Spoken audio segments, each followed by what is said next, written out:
Are you feeling unseen, unworthy to be loved? Hi, I'm Kirsten D. Samuel, Aftershock Recovery Method Coach.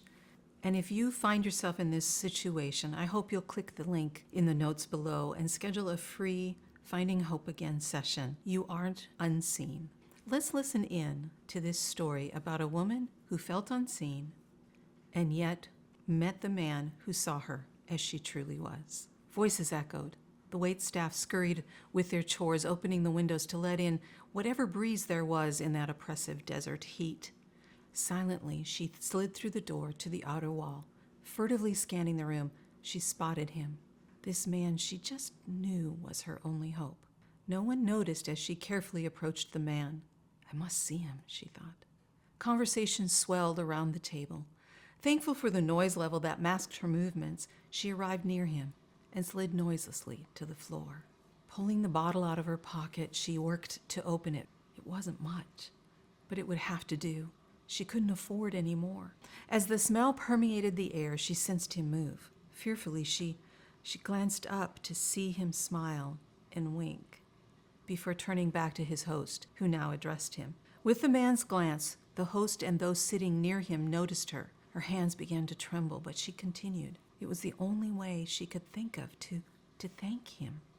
With a gentle nudge on his right foot, she looked toward him as she removed his sandal.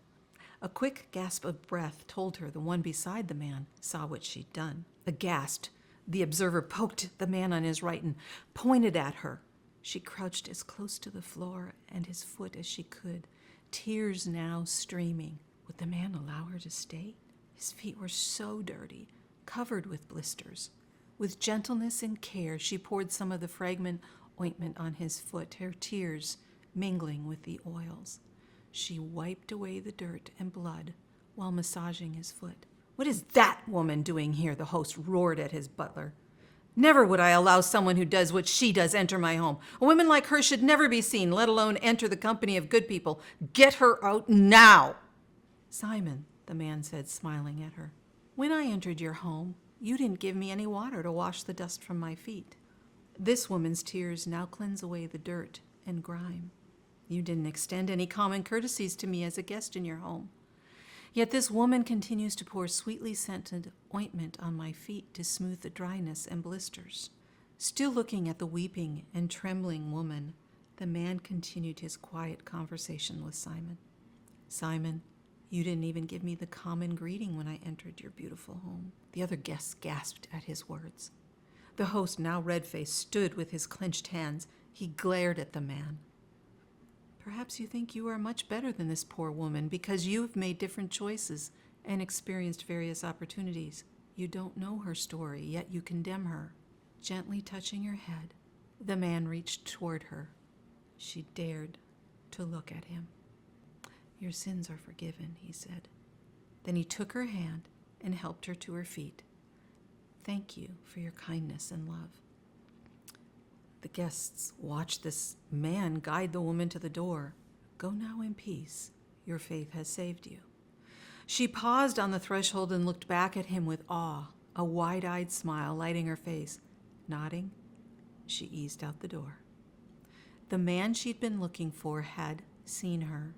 No one had looked at her with such complete understanding as he. She'd never felt so cared for or honored. How could that be? He didn't say much, but he was truthful. She had done many things she wasn't proud of, yet this man said her sins were forgiven? Could it be true? She wandered down the street with a new boldness. So this is what respect felt like.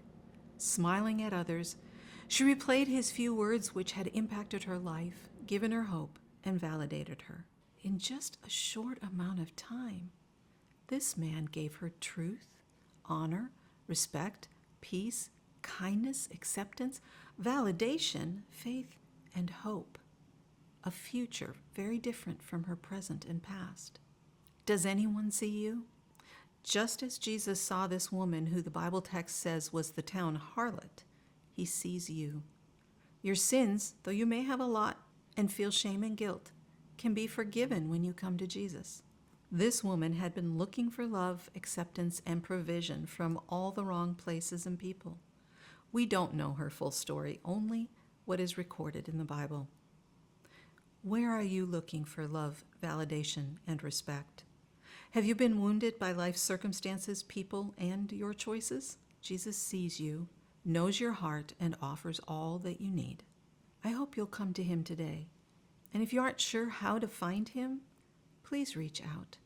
I'd love to introduce you to him so you can receive healing, just like this woman did. You are seen, known, and loved, just as you are.